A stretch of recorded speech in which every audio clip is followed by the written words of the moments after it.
So that really got me started on my path. And it's forced me or guided me to go and find this middle ground because, again, there's challenges for the traditional use.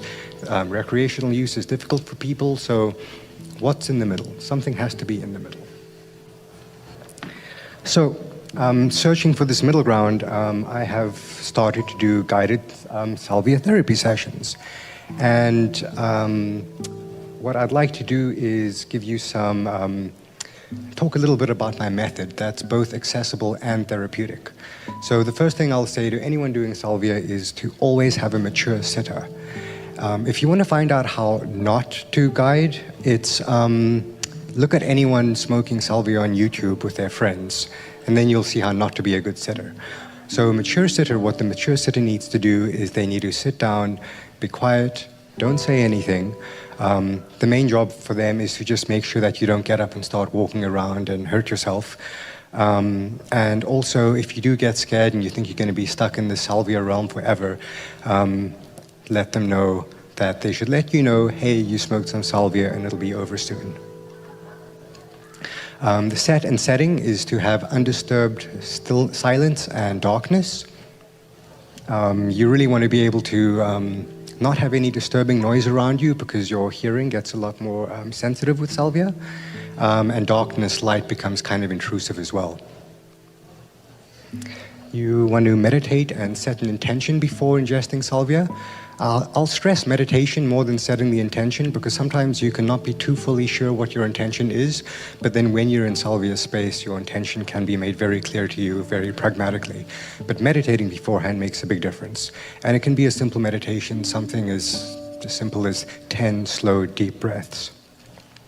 Now, the next point is key, and I should have had this in capital letters because the main thing that you need to do is use small, consistent incremental smoked doses of Salvia.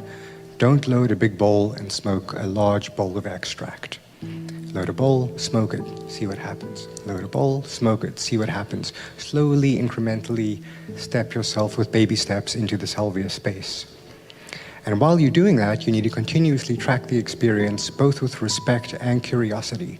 Don't try and make anything particular happen, just see what's happening as it unfolds. And then as that's unfolding, what I like to do with my clients is I like to discuss and process and integrate the experience while it's happening, and then again after it's happening. So we had this dichotomy between the two curves. We had this really slow, gentle curve, and we had this big spike. But a smoked incremental dose experience looks more like this.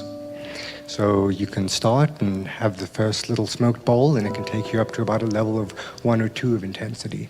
And then you can have a little bit more, and it takes you a little bit deeper into it. Now, one thing that's absolutely fascinating about Salvia is the effects are extremely different at level 0 versus level 10. At the initial effects, what happens is you get a quieting of the mind. You have an increased focus on your breath.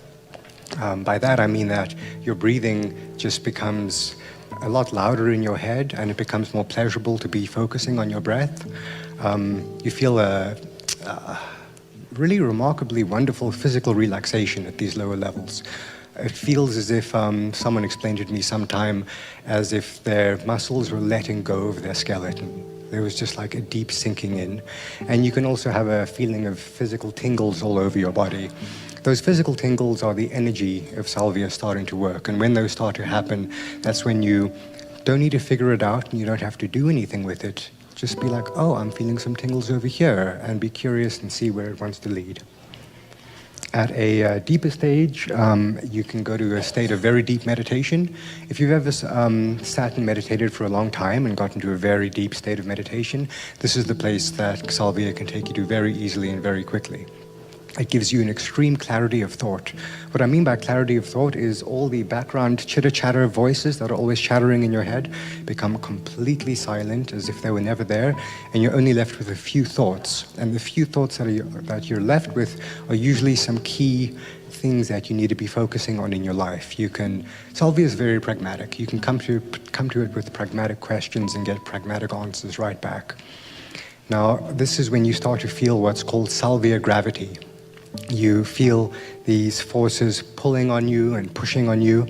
And one thing I will say is if you slowly stair-step yourself into Salvia, into these middle realms, it's not jarring anymore. I like to think about it like somatic priming. Because you've started at low doses and gone your way into higher doses, by the time you start to feel these seemingly outside forces pulling and pushing on your body, it's manageable and it's actually quite pleasant. You have very spontaneous memories can come up, usually from childhood, and there's strong physical energy shifts. The energy shifts are in the same realm as, I guess I'll say if anyone here is a Reiki master or had Reiki done on them, or anyone is an energetic healer, this is the energy realm that Salvia deals with. Now, things get really interesting at the higher doses as well. One can visit this land that people refer to as Salvia land. It is a place that people visit, and even though if you've read nothing about Salvia, there are remarkable themes and similarities that come up. It's a simple village of simple times. There's a lot of themes. There's schoolhouses, there's school teachers, there's children running around. There's laborers. It's a village of simple times. And it feels very real when you're there. And there's entities that are there as well that you can commune with. When you speak with these entities, when you get to these higher stages, your language abilities go away and your thought becomes symbolic and emotional. And you can communicate with these entities using symbolism and emotion. That's why it's very difficult to actually bring back words from a visit to Salvia land, because you got the point loud and clear, but there are no words that are associated with it.